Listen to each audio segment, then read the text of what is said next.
There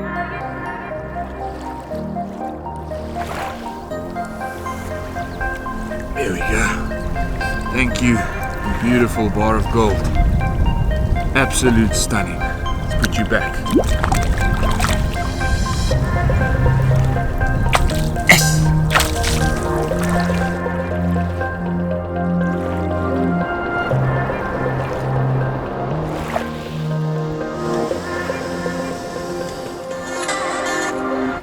Even though I was fishing on a big baited area, it was still very important for me to be accurate. And to be accurate, I measure my line out against the measuring sticks or over the measuring sticks, and then I clip the line in on the line clip on the spool. But I also put a piece of marker elastic right at the tip of the rod where the line comes out of the tip of the rod. And in this way, that marker elastic can't move. And this way I always have a marker that I can revert back to. So if I have to take the line clip out after a cast or a fish has taken the bait like now, then I can just quickly revert back and clip the line in, and I know I'm on the spot again. Let me go catch that one.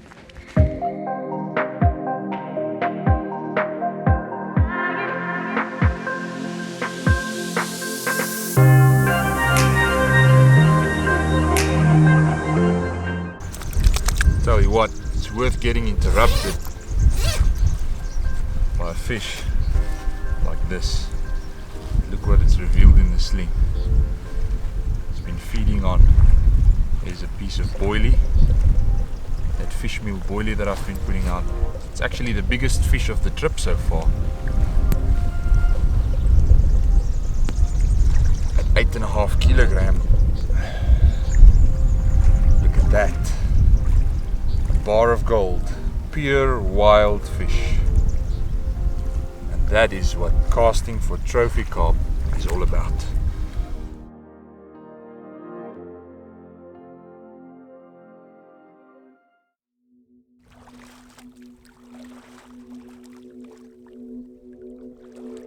One last look at this beautiful fish before I put him back. Before I put him back, remember to like our video, tell us what you think in the comments, and subscribe to our channel.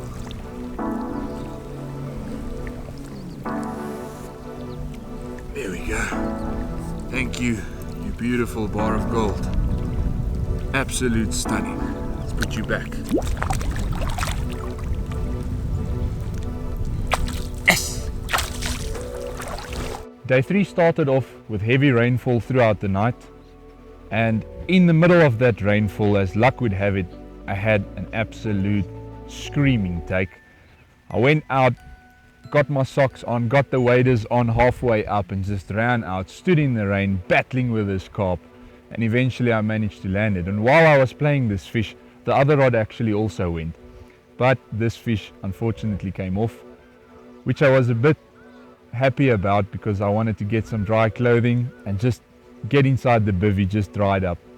But this rain and this cold wind that started coming from the east actually helped with the fishing.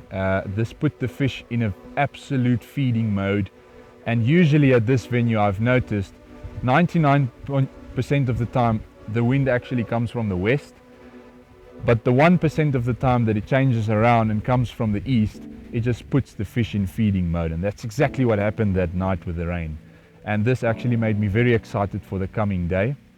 What happened this day was something that's never happened to me before. I managed to catch a special fish. So as I was busy unhooking and taking a photo of the fish that I just caught on the margin rod, the other rod was away, and I actually just caught my first ever potbelly. Just look at that belly on that potbelly. That's a proper potbelly. Very chuffed with this fish. It also happens to be the first fish I caught on a Kamakura wide cape hook. That's quite remarkable.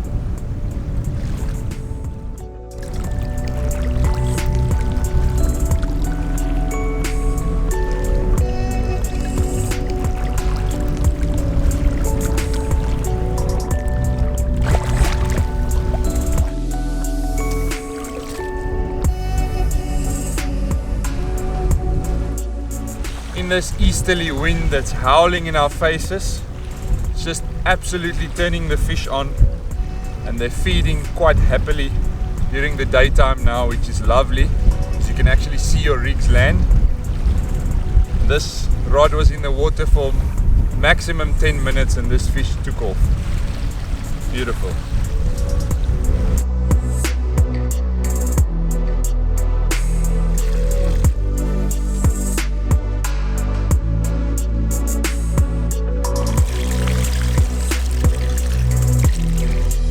I was very happy and elated by catching this little potbelly. It's a short, stubby little fish with a fat belly and just an absolute beautiful result. I was very happy about that fish.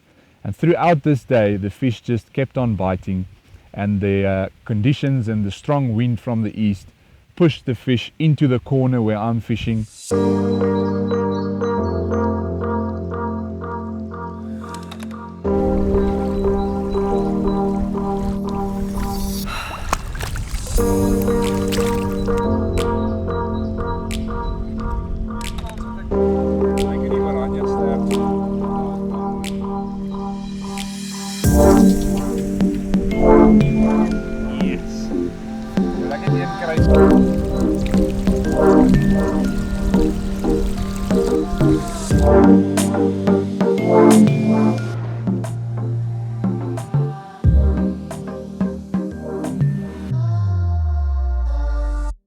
Night fishing can be really good, especially at this venue, and last night I had the perfect conditions for night fishing. Now, what is the perfect conditions? In my opinion, it was a full moon and the clouds were starting to clear away, which meant that it was so light that I didn't even have to put my headlight on to see what I was doing. Also, I could see my far bank markers, 2 poles sticking out the back of the dam wall. I could see them perfectly in the dark, which meant I was super accurate with my casting, and in turn this helped me to catch a lot of fish. Just caught the second fish of the night. Fish are properly on the bait again tonight. Borneo is just producing fish after fish every cast, just having an unbelievable session. Even though not all of the fish are massive like this one, it's another fish in the 10-pound region. But it doesn't matter, we're getting bites, the rigs are working, the baits are working, the fish are feeding, and we're having fun. The hook holds have been banging this session. Every time in that bottom lip, solid hook holds. These spinner rigs are just amazing. You can put literally any type of bait on there, from a pop-up to a critically balanced bait to a bottom bait. I've fished all of them now. All of them are producing great hook holds. Let's get this fish back and get that rod back in the water. So I was quite busy last night, up to about 12 o'clock, caught a nice fish of about 7.5 kilograms, and then at 12 o'clock tiredness got the better of me and I just reeled in both rods, went to bed, a very happy man. But those conditions, night fishing conditions, are just absolute perfect. Hookbait wise, I've opted to fish mostly pop-ups, small pop-ups. Again, this is a big edge, using a big hook, size 4 curve, size 4 crank, or even the Wide Gape X. They're all very good hooks to be using on this rig.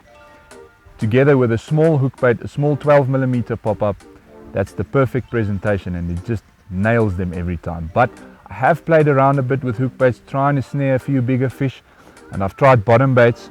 That's what's also nice about this spinner rig, it's very versatile. You can fish a bottom bait, you can fish a wafter or a critically balanced bait, as well as a pop-up.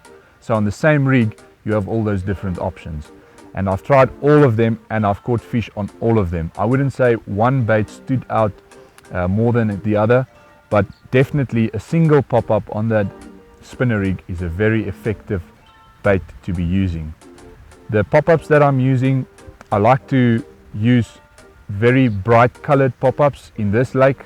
The fish here, they don't see that much pressure, so match the hatch kind of style baits, it does work, but they really pick up the bright hook baits much quicker. So I like the yellows, the whites and the pinks, but also orange. This session has stood out as a very good hook bait to have on there. So even like a little tiger nut with an orange, half an orange pop-up just as a sighter on top was a very good hook bait. A single boilie with a piece of plastic maize just on top, just again as a sighter, was also a good bait. But if I have to choose one hook bait for this session, it would be a single pop-up, a white single pop-up, milky toffee, just dipped in a bit of banana just for that sweetness.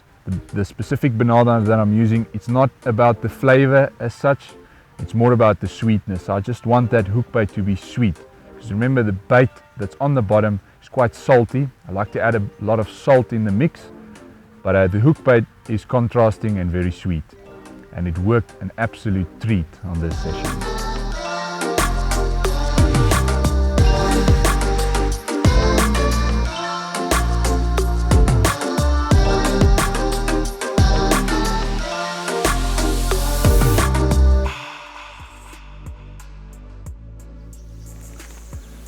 Sadly, the session has come to an end now. All good things has to come to an end at some stage, and this is the end of this session for now.